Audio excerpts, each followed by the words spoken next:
everyone. Thank you for joining us for today's webinar, 2024 Software Security and Compliance Predictions. I'm Michael Goff, Principal Product Marketing here at Revenera. Before we introduce our experts, I would like to go over a few quick notes to make your experience better today. If you'd like to submit a question, there's a chat tab over on the right-hand side of your screen. Please type your questions in there at any time throughout the event. You don't have to wait till the end.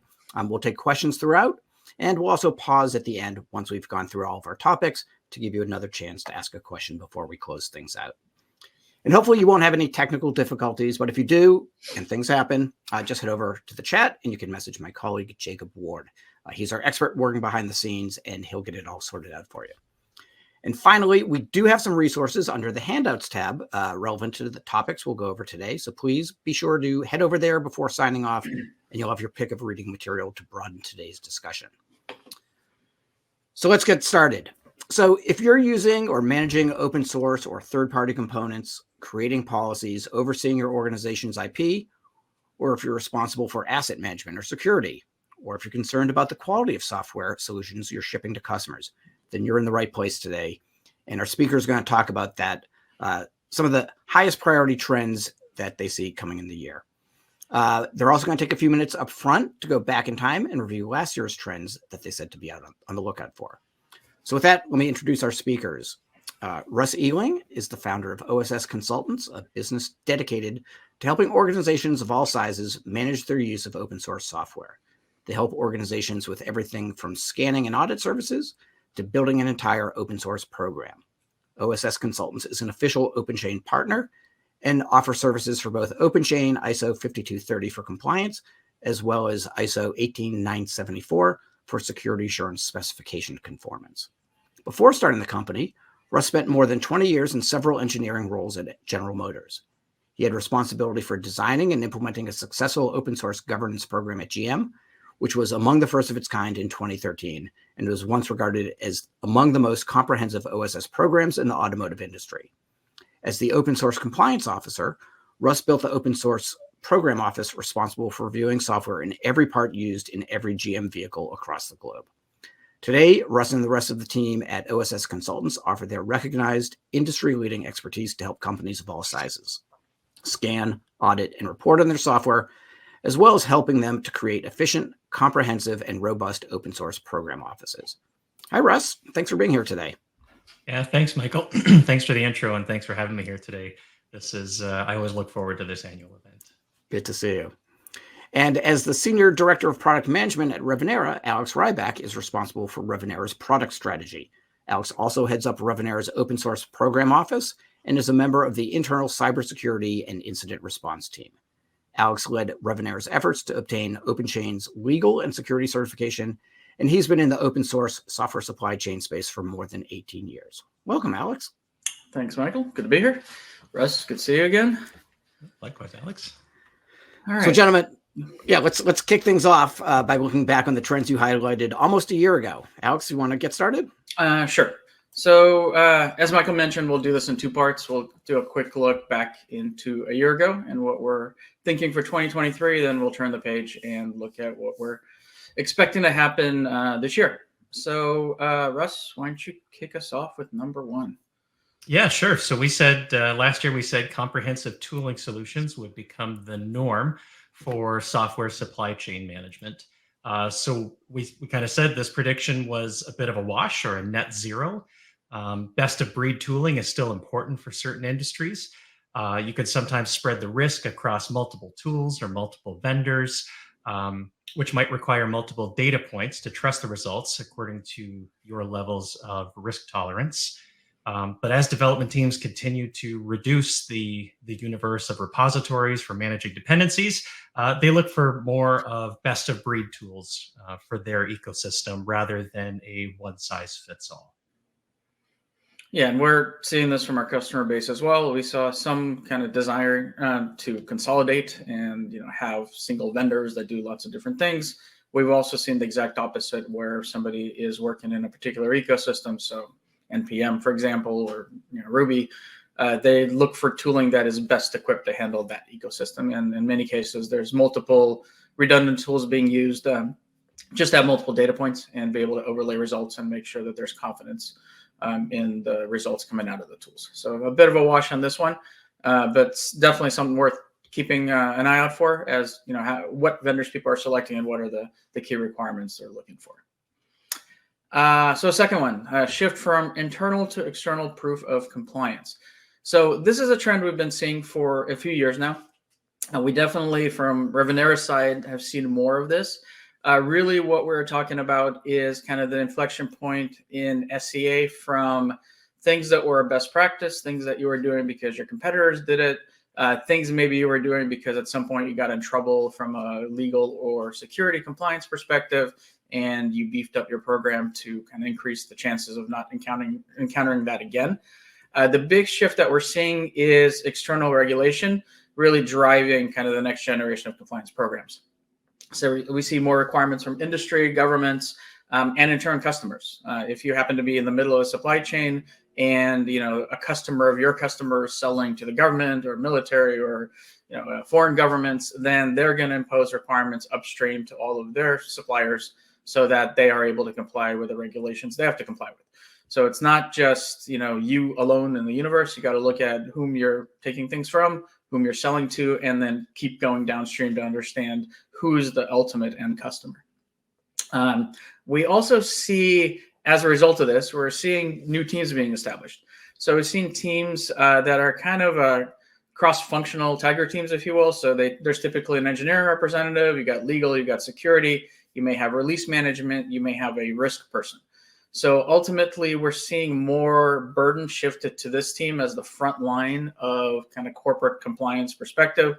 We've seen this called software assurance, software excellence, release excellence.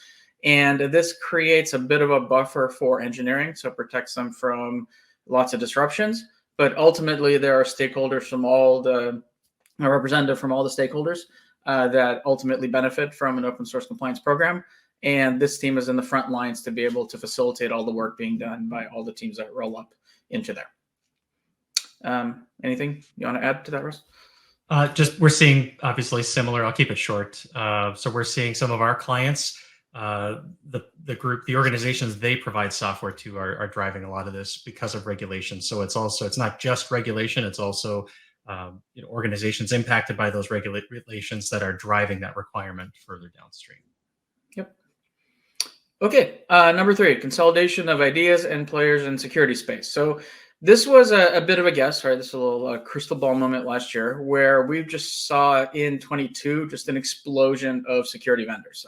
Lots of startups, lots of kind of niche players trying to tackle different angles on security management and remediation, and kind of shifting more left to cases where lots of different startups were working around how do you prevent issues from ever occurring rather than dealing with them as part of the development process. So there was quite a bit of M&A activity in 23, certainly a lot more than 22. The trend that we really saw was large organizations acquiring security pieces. We also saw kind of smaller players merging their offerings, but for the most part, like Thales acquired Imperva, Cisco gobbled up Splunk, IBM acquired Polar Security, HP acquired Access Security. So we saw a lot of large organizations that are in the security context kind of filling out their portfolio of capabilities and picking up smaller organizations that were really best of breed in that particular space. So something to keep an eye out for in 24. Definitely, the security platform keeps getting bigger and bigger, and new capabilities are required as new exploit vectors are discovered. So definitely a trend we expect to continue on. But that's kind of how we would go back, I guess, and score 23. So a lot of big ones acquiring little ones, not so much, merging around small security offerings. Okay, number 4, clear, more consistent SBOM requirements. So this one was kind of, both a win and a lose. So we definitely saw CISA be very active in documenting and releasing best practices. They released lots of documentation in the middle of the year and into Q3 from various contexts, right? Whether you're a developer, whether you're a software buyer, producer, whatever your role may be, how to deal with generating SBOMs, how to deal with consuming SBOMs, how to deal with best practices in various facets of security exploits. However, we had kind of a big pause in June on the cyber executive order regulations, right? Everything was supposed to kind of kick off June 11th. Industry clearly wasn't ready to comply. So the brakes were put on. We saw kind of renewed interest in coming up with agreement on the software self-attestation form. So we're kind of at a point where 6 months later, we're seeing all of this kind of reigniting and happening again. So although we didn't get to this in 23, you'll see in a moment when we flip the page, that's something we definitely expect to happen early on, likely in late Q1, maybe early Q2 in 24. So I would say this, not that this didn't occur, it just got deferred, and we fully expect this to materialize in 2024. And then the last one we've got here, the next phase of open source becomes more prominent. I think we got this right. We definitely saw this over 2023. Companies are more knowledgeable now about open source than ever before. If you look at the GitHub Octaverse stats for 2023, you've got 100 million plus developers using GitHub, which was a 26% increase in all global developer accounts on GitHub. 98 million new projects started on GitHub in 2023. Developers made 301 million total contributions to open source projects across GitHub. And the other interesting thing was that nearly 30% of Fortune 100 companies had OSPOs in 2023. So many organizations are becoming aware that financial sponsorship of key open source projects or ecosystems is required to ensure not just their survival, but also their timely remediation for security events. Alex, you want to add anything to that? Yeah, I mean, I think that last point is really important. To me, if you kind of go back the past few years, the real big flip has happened from companies that are just huge consumers of open source to ones, number one, realizing that they want to be more strategically involved. So you see an uptick in OSPOs. OSPOs are open source program office, and they're typically responsible for kind of strategizing where your organization is going to play in the open source space. So you typically don't need an OSPO if all you're doing is using open source. OSPOs really get to more strategic use, contribution, perhaps financial sponsorship, right? Where you really want to prop up certain ecosystems that either you rely on or you really believe in as an organization, and you want further development and innovation in the space. So we've seen a big switch, especially coming on the heels of the Log4j issue, where people realize that there is a developer or a handful working on an infrastructure piece that you have all over your company. And if that person is not reachable or busy with their full-time job or happens to be on vacation and something happens, there's really nobody else. So we've seen this kind of mental shift that if you're an organization and you rely on certain components as kind of a critical infrastructure piece, you need to be invested in making sure that those people are supported, they're paid, that there's some redundancy there, because otherwise, if something happens, you're kind of at the mercy of their schedule and their availability to react. So big shift there, and we definitely expect to see more of this going forward. Okay, so that takes us through 23. Let's turn the page to 24, and we've got 5 things that we are really looking forward to in 2024. So the first one, and we just talked about it, is that we'll finally get to a point where there is actual legislation. So there has been lots of discussion, lots of documents, lots of best practices, lots of kind of regulatory conversations. We are expecting that there will be some laws enacted in 2024. And when we talk about that, we're really talking about an initial industry agreement on what it is. What does it mean to sign off on software, right? If you are selling to the US government, if you're selling to the EU, if you're selling to any sort of public sector, what is your responsibility and, more importantly, accountability if your executive signs on an attestation that says we followed an industry best process and you can trust our software? And what happens if they omitted something? What happens if they weren't aware of something? What happens if somebody finds an issue downstream and you have to go back to the organization and get that fixed? So we have had this attestation form being circulated by CISA. It's had industry review and feedback. It's right at the cusp of kind of being finalized for round 1. And we fully expect once this goes live, there will be lots of feedbacks and more iterations and improvements to follow. Along with that, kind of same concept, initial agreement on, well, how deep does an SBOM need to be? We talk about kind of the columns of the SBOM spreadsheet, right? But we don't really talk about the rows. So is first level dependencies enough? Do we need transit dependencies? Do we need to go beyond packages? What if you have snippets of code? What if you have other IP items, documents, images, other things that maybe aren't a security threat, but there's certainly IP concerns about it as well. So some sort of definition of, and these may vary, right? So by industry, well, what's expected for regulated industries? What's expected for non-regulated industries? How big does your SBOM need to be? And also, what are reasonable remediation timelines, right? So every company has SLAs with their customers. Well, what happens in the open source world where there are no SLAs in place? What is a reasonable expectation for, if there's an issue, how long do I need to wait as a software buyer for the supplier to go in and, first of all, give me an estimate, and number two, actually fix the software? So mitigation by you and remediation by the supplier kind of becomes a dance. So I expect there to be some guidelines coming out from that. Things around consolidation of tools, technologies, formats.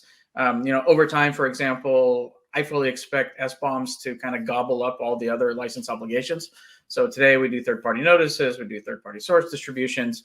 It becomes difficult because there's lots of documents to prepare, lots of people involved. Well, over time, I expect there to be kind of a single compliance envelope, if you will, where the SBOM schema will support all of these additional pieces of information so that all stakeholders are satisfied by that.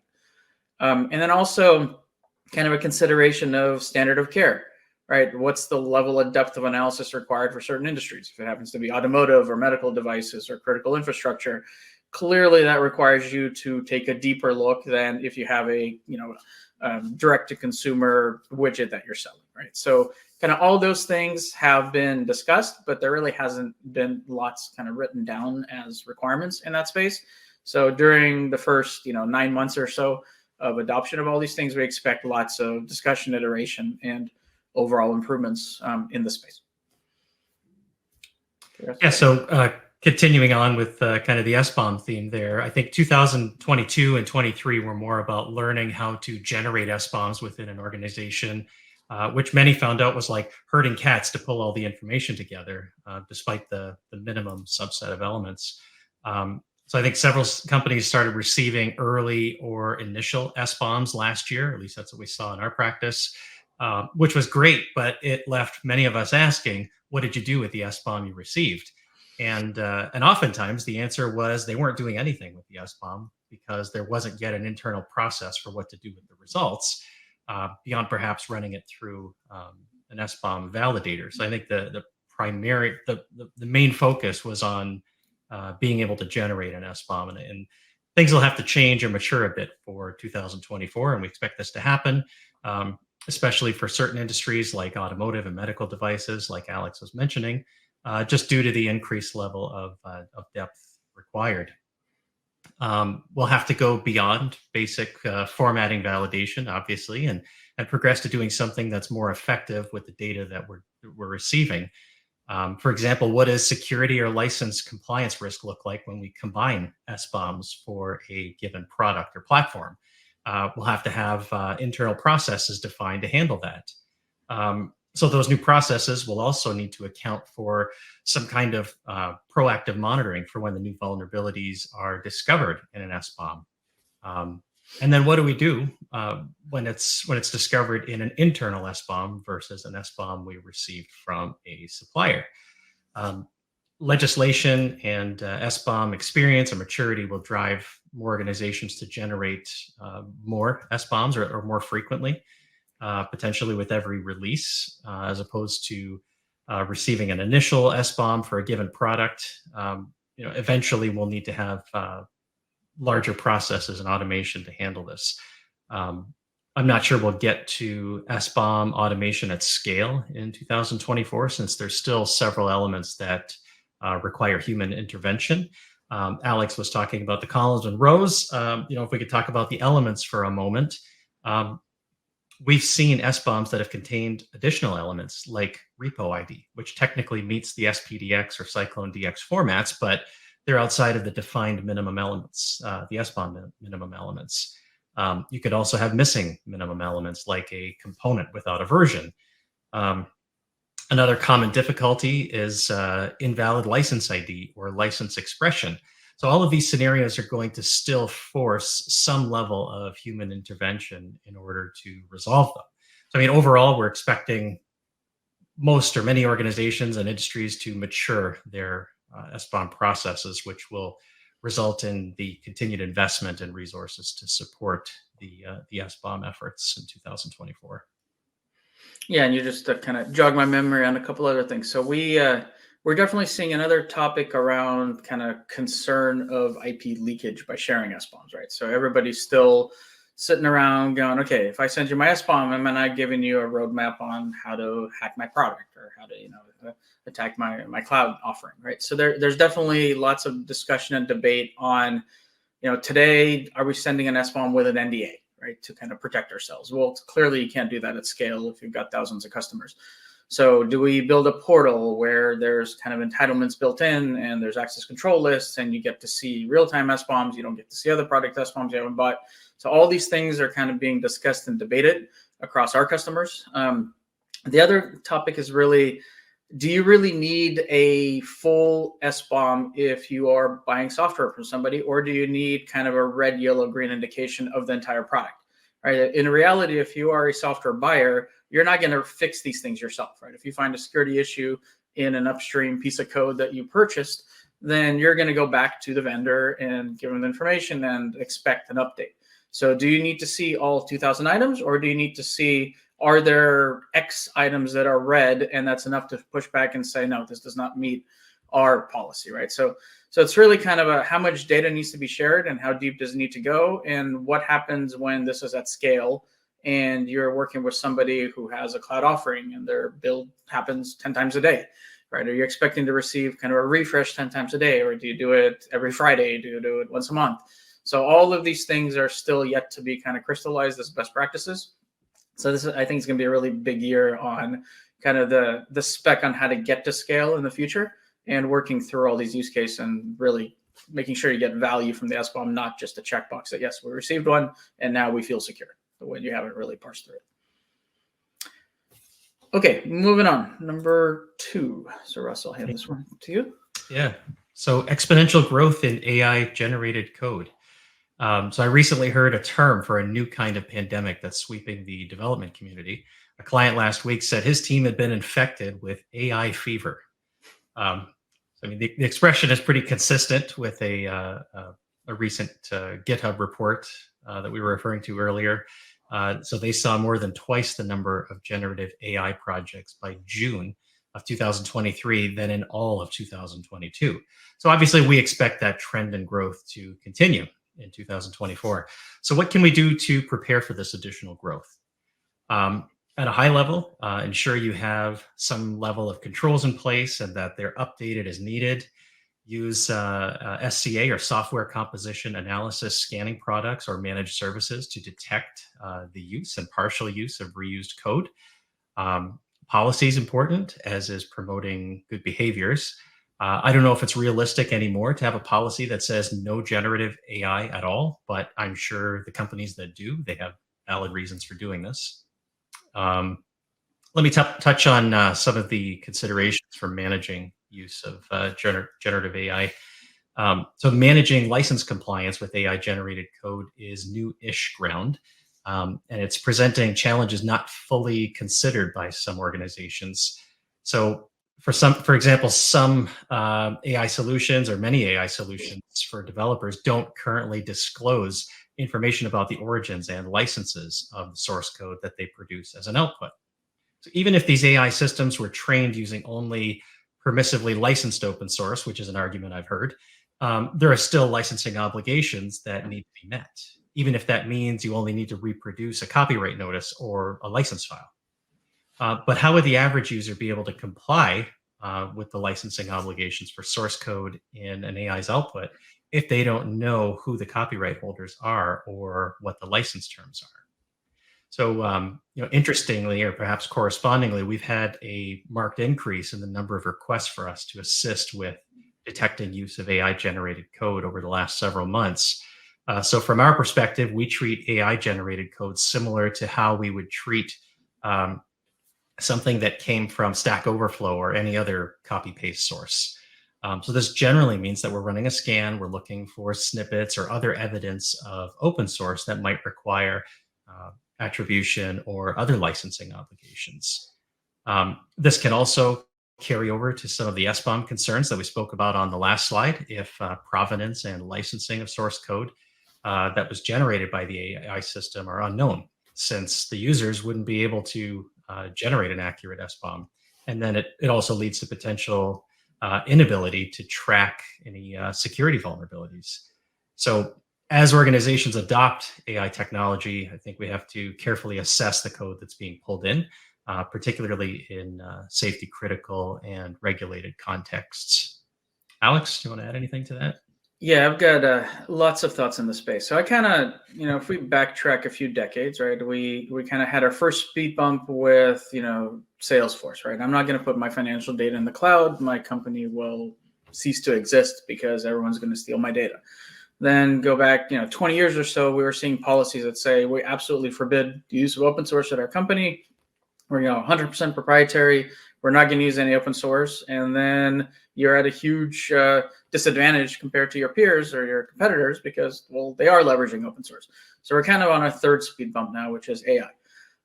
I wholeheartedly agree. This concept of you are prevented from using it is not sustainable.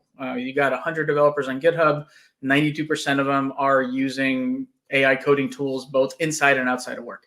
If you are a developer and you are ignoring the fact that there's AI tooling out there, you are at disadvantage with all your peers. That's just a new tool. It's something you need to learn, adopt, but adopt properly. So to me, all the focus needs to be around educating, making sure development teams are set up for success. Don't try to strong arm teams where they can't use it because they will just find a way around it. So it's not about preventing it. It's about working with legal security on guardrails on how to do it properly, training people on prompting, making sure that you're not leaking any of your proprietary information by asking, an AI client to improve your proprietary code and putting your code in as a prompt entry, right? Things like that. So don't do silly things. But the way you don't do silly things is you educate your teams to understand what those things are and how to go around it. If you're not leveraging this, your competitors are, you're falling behind. Your time to market's going to suffer, right? You need to embrace the technology. If you're doing SCA scans, great. If you're not, you need to. And you can't just look at manifest files, right? You've got to look at snippets. You got to look at fragments of code, because if you have AI generated code in your proprietary code, like Russ said, you got to get to the owners of that to be able to deal with attribution requirements. But what about open source projects, right? You may not be using AI directly, but you're using open source projects, which likely had AI generated code put into those projects. So one way or another, it's leaking into your code base. So you really need to have policies and think through how you're going to deal with it. I kind of split it into two buckets, right? There's things like, models, training data that you need to consider. These typically aren't distributed, right? They're being used to generate output. So you need to have an approach for that. And then there's ultimately the generated code that goes directly into your code stream that requires kind of a different perspective, different way of handling it. So if you haven't had a conversation between engineering and legal, engineering security, please do. Understand kind of their concerns and where they see risk, and come up with a combined approach on how to mitigate it, but allow your developers to still use the technology so that you can continue innovating and getting to market quickly.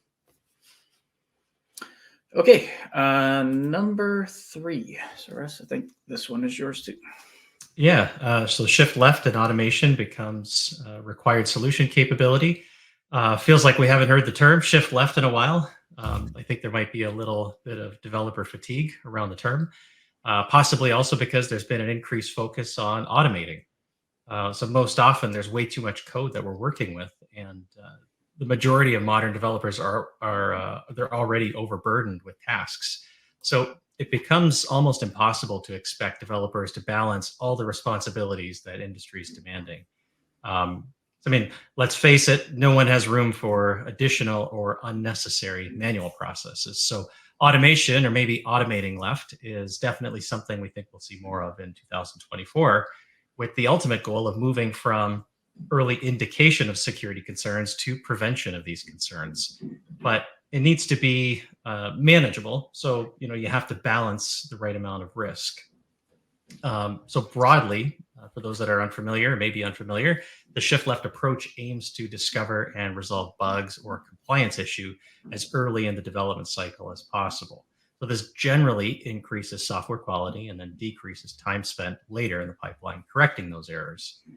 Unfortunately, and in many cases, some organizations have simply taken old security testing methods or license compliance scanners that ran late in the process and then stuffed them earlier into the development cycle, which can sometimes be more of an interruption to the workflow as opposed to making security or compliance processes more efficient and effective.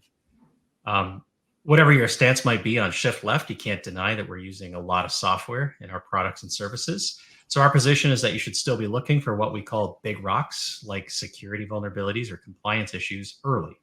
So ideally that would be automated, and we expect that to grow in 2024. But for those that aren't or can't get there yet, it can also run manually or even a hybrid approach if need be. Adding automation early in the process is important, and it'll become even more critical with the trending growth in software use.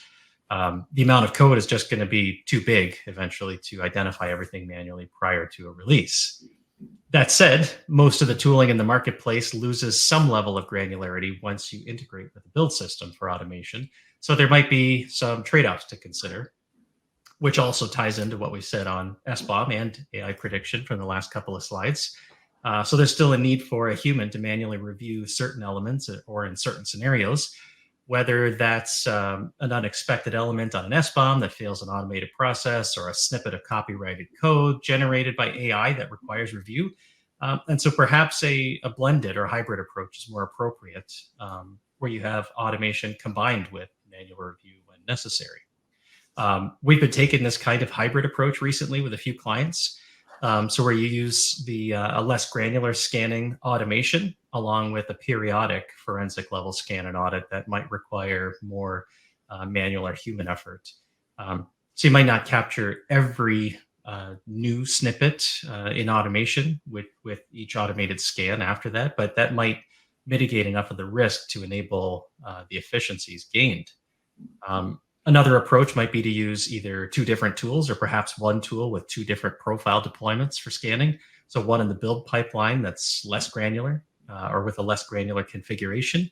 And that covers the majority of code like packages and dependencies. And then another that a dedicated team like an OSPO might use for a forensic level scan and audit that detects snippets and other licensing and copyright information. Alex?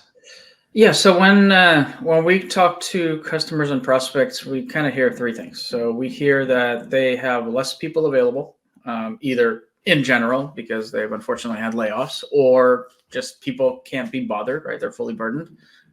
They expect more automation, and we've kind of shifted from, do you have APIs? Do you have a way to plug into my pipeline? To, if you don't, the rest doesn't matter. Like we can't, that's our only deployment model that's supported by management. So definitely a big push for automation and injecting SCA earlier into the dev lifecycle.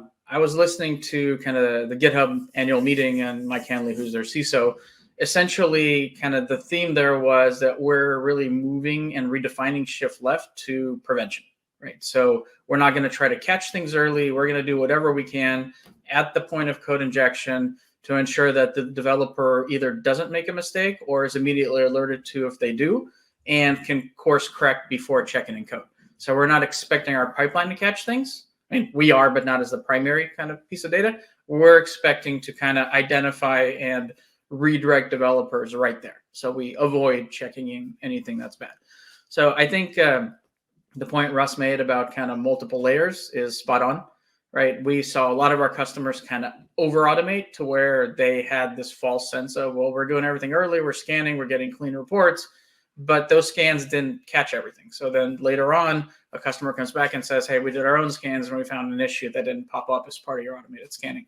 So you need both, right? You want every one of your teams to be plugged into the build, to be doing this automated along with, security, static and dynamic testing.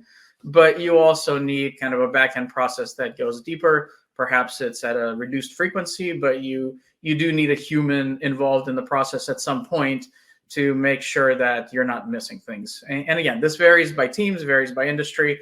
You really need to understand how much risk you're willing to carry and how much you're willing to hand off to automation versus having an OSPO or having external assistance or services. Really looking at this and making sure that you are catching everything you need to catch. So what I really see happening in 24 is a lot more interest in a shift left as an initial deployment, and then perhaps measuring kind of miss rates. And depending on how critical that is and how much that digs into your kind of sense of comfort and your risk tolerance, perhaps adding a more manual process on the tail end to make sure that you're catching everything. Okay, number 4. So number 4, and we talked about this a little bit last year, is continued shift of ownership and accountability. So we definitely continue to see this. We see developers more and more burdened with running security tools, running SCA tools, understanding how to remediate security issues, conducting training.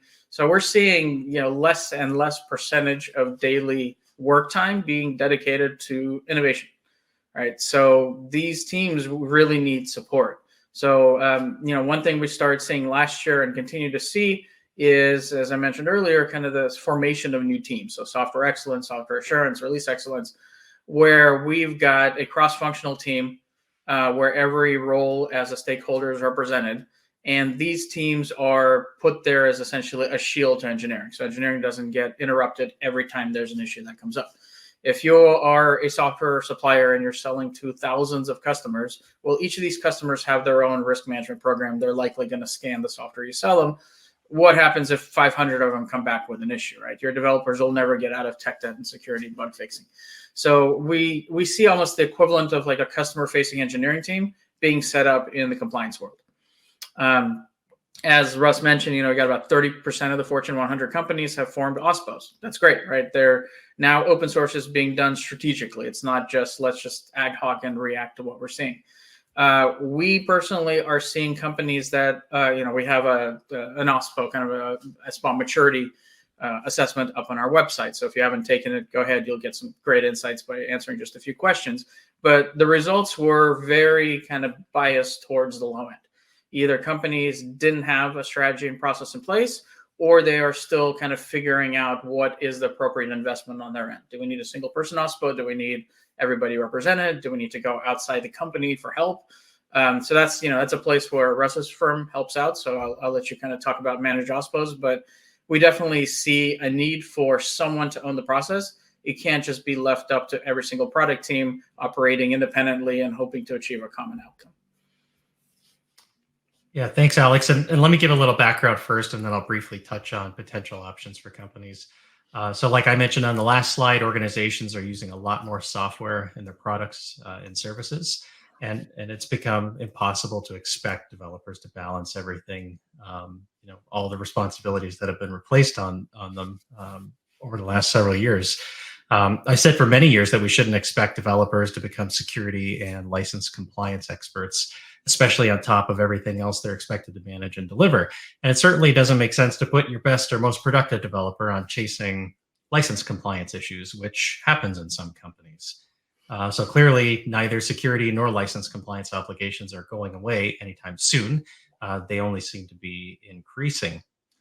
So in order to reduce the burden on development or engineering teams, we think companies will need to consider moving this responsibility to specialized teams, like Alex was mentioning, like an OSPO, or other specialized team structure. So this could be really effective, but sometimes challenging to get off the ground, since much of what we've been discussing here is not really taught in academia. And then, like Alex was mentioning, for organizations that aren't sure how to do this or want to start right away, OSS Consultants offers a managed OSPO service that can jump in right away with experts and other resources such as tooling. So this allows you time to staff and train an internal team while still addressing the critical functions.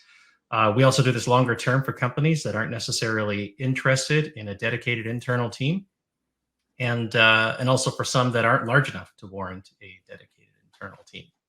Then there's also OpenChain, that for those that want to get started on their own. So OpenChain is a global community of organizations collaborating to create trust in the open source supply chain. So OpenChain does this through ISO 5230, which is the international standard for open source license compliance, as well as OpenChain, the ISO 18974, which is the industry standard for open source security assurance. Alex, anything else, or do you want to jump into 5? Yeah, the other thing I kind of want to bring up is so there's been some SEC regulations that came into force on December 18th, right? And essentially what they say is if you are a publicly traded company, number one, as part of your 10K, so this is the annual financial report that you have to publish, cybersecurity impact is now a required criterion. All right, so in the past, you would say things like, we have a new CEO, we gained or lost a customer who's responsible for, 15% of our overall revenue. So clearly there's risk with that one deal that if they go away, earnings go down. If we sign up a new customer, go up. So those things typically move stock prices, right? Well, now cybersecurity is another element that needs to be considered. Did you have a breach where your supply chain was impacted for 2 months? Do you have a case where you weren't able to sell software, or you had to recall software and spend 3 months to 6 months remediating it, which meant you couldn't get new product out to the market? These things also impact stock prices. So the SEC has rules around 10Ks, which is going to be the annual report. They also have rules around 8K. So an 8K is any sort of kind of discrete material event occurred. So we just hired a new person, we gained, lost a customer, or perhaps there was a significant, and kind of that word significant isn't really well defined yet, but there is a significant or material impact to the company financially due to a cyber event. And if that occurs, the company has 4 days or 96 business hours or 96 hours to file a report. So for that to happen, first of all, someone has to be paying attention, right? Someone has to identify that we hit the threshold for a significant cyber event. The second thing that has to happen is somehow engineering and finance need to get together with security coordinating to define to the market, what does this mean, right? You don't want to spill kind of all the gory details of how you're compromised, but you need to have a statement that is understandable by investors so they can make informed decisions. Otherwise, you're non-compliant by SEC rules. So today, perhaps other companies have this, but in general, engineering doesn't really talk to finance much, right? Maybe at the end of the year where they're putting up their kind of financial numbers for how well they did, but typically that's not a conversation that occurs on an ongoing manner. So as part of this kind of ownership and accountability shift, make sure if you're a publicly traded company, your finance people or whoever is responsible for complying with, being a public company is in the loop on these conversations. And there's some way for them to reach you and for you to reach them with information. We saw a couple of cases last year with MGM and Clorox. Both had material cyber events. Both ended up costing hundreds of millions of dollars of bottom line. We saw stock prices drop. We saw, in Clorox's case, it took a long time for them to unravel kind of their supply chain and the backlog of goods because their manufacturing facilities were impacted. MGM's case, there's 8 casinos in Vegas and others around the country that were impacted. So companies are losing hundreds of millions of dollars of revenue as an impact to these security events. So we had examples of real hard dollars as a consequence of either not having the steps in place, lacking communication, or ultimately just not knowing what to do when this occurs and how to directly go fix it. So definitely a very expensive problem to deal with. So make sure that that line of communication is open in your organizations. Okay, and then finally, number 5. So let's talk about security. Yeah, so security by design becomes the de facto approach.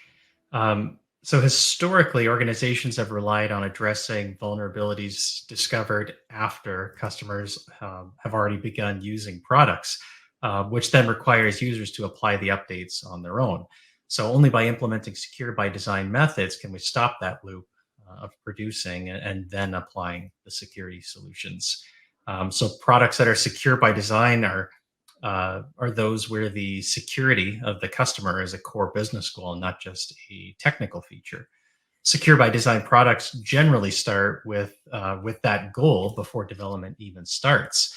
So tying this in a bit to the first topic with legislation, this encourages or even mandates that manufacturers should implement security throughout a product's life cycle in order to prevent introduction of vulnerable products into the market.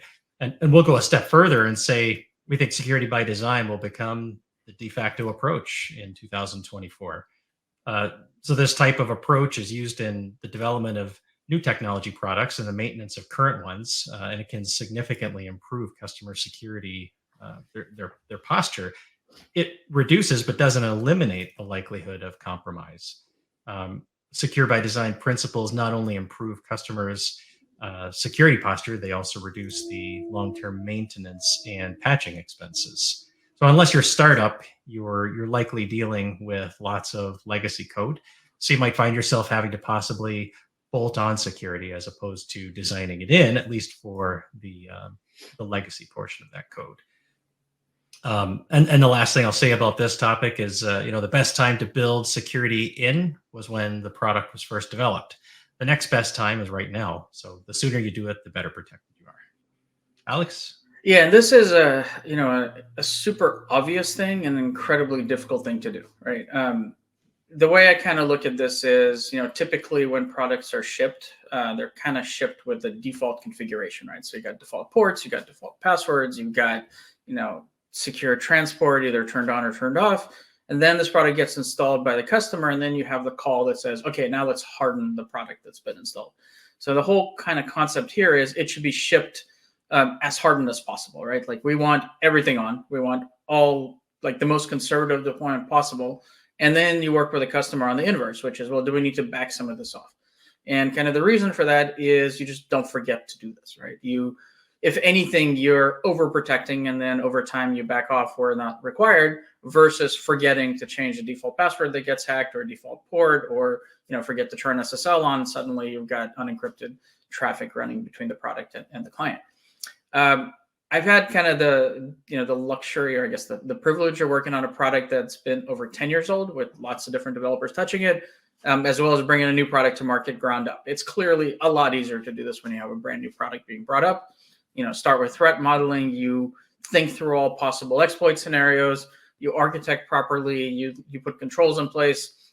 This is all great when you have the luxury of not having coded anything yet, right? You can do all the right things. Well, what happens when something like this trend comes up and you're 10 years in and you've got millions of lines of code, a bunch of files? How do you do this, right? So the way that we attacked this was, work with security team, right? They're the experts. Let them kind of drive it. Understand how your product works, where it's deployed, what kind of data does it capture, right? Is there privacy information? Is there financial data? What industry are you in? Do you have any regulations you have to comply with? All of that needs to be factored in. Start with threat modeling, right? Threat modeling is a great way that doesn't require coding to just kind of take a holistic look from 10,000 feet on, what are all the exploits possible? What are all the threats we have in the product? And do we secure data at rest? Do we secure data at transit? Do we have proper protection around endpoints? If we're hosting this in the cloud, is our data center secure? If customers are installing it, is their data center secure, right? So this is a great way to start to at least identify areas of concern. And then at that point, you then will have to build a remediation plan and start kind of bolting on bits and pieces. This really has to be part of the team's culture, right? This can't be, okay, we built the product, now let's make it secure. It doesn't work. Number one, no one ever has time to stop and now make it secure. And number two, you just forget to do things. And your customers shouldn't be the ones catching these things downstream. This is a key element in both the Cyber Executive Order and the EU Cyber Resilience Act. They talk about security by design, security by default. Definitely requires developer education. It's a mind shift from the way a lot of developers were trained originally. This is, again, not something that historically has been taught in academia. We are seeing lots more of this. In fact, my son's high school has a cybersecurity class now. So there's definitely a lot more emphasis on kind of everybody thinking in a security context. But if you have an existing legacy product, that was not the mindset when it was originally developed. So you really have to go back and take a look and just assess kind of where's the biggest risk. The other thing to consider beyond developer education is this will likely impact velocity when you take on this project, right? Your developers are going to be pulled off of coding to do something else, even if it's just consulting. So you really have to work with product management, make room in the roadmaps, communicate with your customers so that they realize that there will be a slowdown in delivery, or perhaps a feature may get kicked to a next release. But ultimately, this definitely pays off because this really helps to minimize future disruption by getting it right the first time, or getting it right, the second time when you get a chance to put this into practice after releasing the product. Okay, so real quick here, just to kind of go back and summarize what we went through. So number one, we talked about finally getting to legislation, so a little meat on specific language of how to deal with SBOM, security, secure software supply chain, and so forth. Exponential growth in AI-generated code, shifting left or more preventative measures, becoming a required solution capability. Then the shift to ownership and accountability to both engineering as well as specialized teams. And then just a security mindset by default and kind of becoming the de facto methodology. So we want to now, let's see if we have any questions, and we'll just open it up. I don't know, Michael, if anything's come in.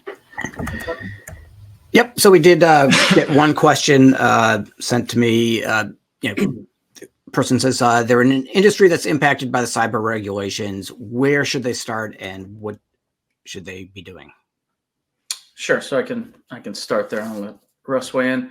So I guess the first kind of thing to consider is, even if you don't think your company's doing anything, you're doing something. There's for sure teams that are doing bits and pieces of this. It may not be coordinated. They may not know about each other, but for sure legal and security have opinions and programs in place.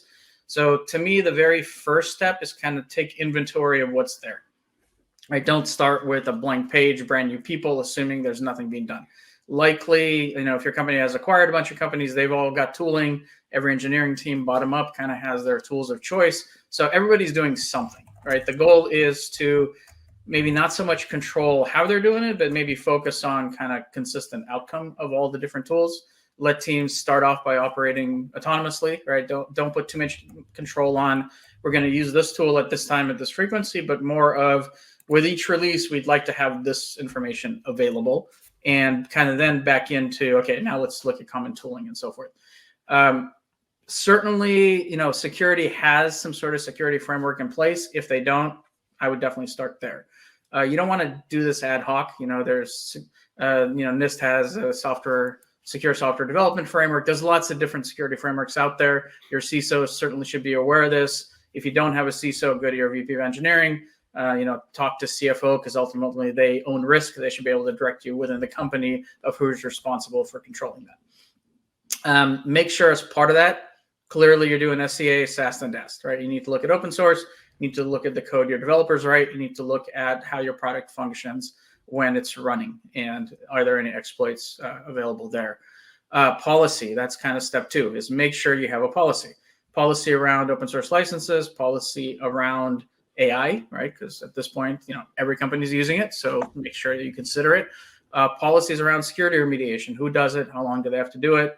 How do you communicate to customers? If somebody reports a vulnerability, what is your SLA? Do you have to inform customers within 24 hours? How quickly do you have to patch it? You need to be aware of all these things. And most importantly, if you're going to start anywhere, is kind of this concept of, you can't just grab code from anywhere without looking at it, right? Just because it's out there and downloadable still requires some sort of governance, right? When companies buy software, they don't just blindly buy it. There's lots of assessments, security team gets involved, procurement gets involved. So it goes through kind of a proper inbounding channel. You need to make sure that open source goes through the same thing. And then start building SBOMs. There's people to help. Russ's organization is one. There's dozens of free tools out there to point and click and get an SBOM of varying quality. Start with something and improve over time. So I would kind of go through those steps. Yeah, I think you covered all that, all the points I would have spoken about, Alex. Just the takeaway, I think, you need to know what software you're using. So inventory is critical. You need to know, again, what software you're using in order to be able to do something or be able to react to it. Certainly, if anyone has any other questions, I'm more than happy to provide any help. You can feel free to reach out just by email. Give me a call, whatever. Happy to help with any questions. Yep. And if anyone has a last minute question now, certainly put it in the chat. I've got a couple that we'll try to get to with the few minutes remaining. So there was a question, can you talk more about how to deal with licensing for AI generated code? Yeah, I mean, so like I said earlier, I mean, we treat it like any other portion of the code. We most often find snippets of open source in AI generated code. So this isn't anything different for us from a process perspective, since it's not really different than finding something that came from Stack Overflow originally. So what's very different now is the scale at which we're seeing this. So we're finding a lot more snippets or leveraged code from other places in the AI generated code. Yeah, I'd say one thing that's a little, I wouldn't even say different, but kind of more important. So historically, every time we did any sort of developer training, we'd always talk about use copy paste, use the helper sites, go to, sort to, Code Guru, Code Ranch, there's a bunch of them out there. But kind of keep track of it, right? Make it easier for the people that are going to be looking at it later that says, yes, I use this website. Here's where I grabbed it. Here's the terms, work with legal to make it work. Same thing with AI, right? If you're going to be generating it, add some comments that says, this is generated. Here's what we did. Here's kind of the requirement. Just make it easier for somebody to come in, a week, a month later, and not just start with nothing, right? Give them a little bit of context. It'll make the whole process much easier and less burdensome to engineer. Super helpful to do that. To have the comments in there. Yeah, help your peers. Okay, so I think we've got one more question. Person says, we have mature products out there with a long history of code and releases. How do we go about integrating security by design? Yeah, we kind of covered it with number 5. I think first of all, training, right? Don't assume your developers understand kind of they may understand point things, but as a methodology, make sure that they get the proper security training. Make sure that you have security involved, right? Every company has security experts, right? And you may not have a lot of them, but they're there. Get guidance from them, right? You want consistency in process. Certainly threat assessments, as I talked about, a great way to start without necessarily pulling your developers off of coding for a long time. At the end of the day, you get a spreadsheet with, all different types of classes of threats identified. And by kind of plugging all those, you made a big dent in your overall security posture. And then clearly, run the security tools, assess it from a security perspective, and then start categorizing them into types of exploits and prioritize and start chipping away, right? Make sure that, whenever you have goals for your development team, that security burn off and kind of overall fix versus find rate, and including an increased find rate, are material metrics that you track, just like you would with bugs, right? And bug burn off. So again, get it part of the culture. That's the biggest piece of advice. Great. Thank you. So we're just about up on time. And of course, I would like to thank our speakers today, Russ and Alex. Good stuff as always. It should be an interesting year ahead. And thank you to our audience too. We hope you got a lot of today's discussion. If you do have a topic that you'd like us to discuss in the future, please let us know. You can type it in the chat now. And as a reminder, don't sign off without checking out the handout section. Again, thank you all for joining us today. We wish you great success in 2024. Take care and enjoy the rest of your day.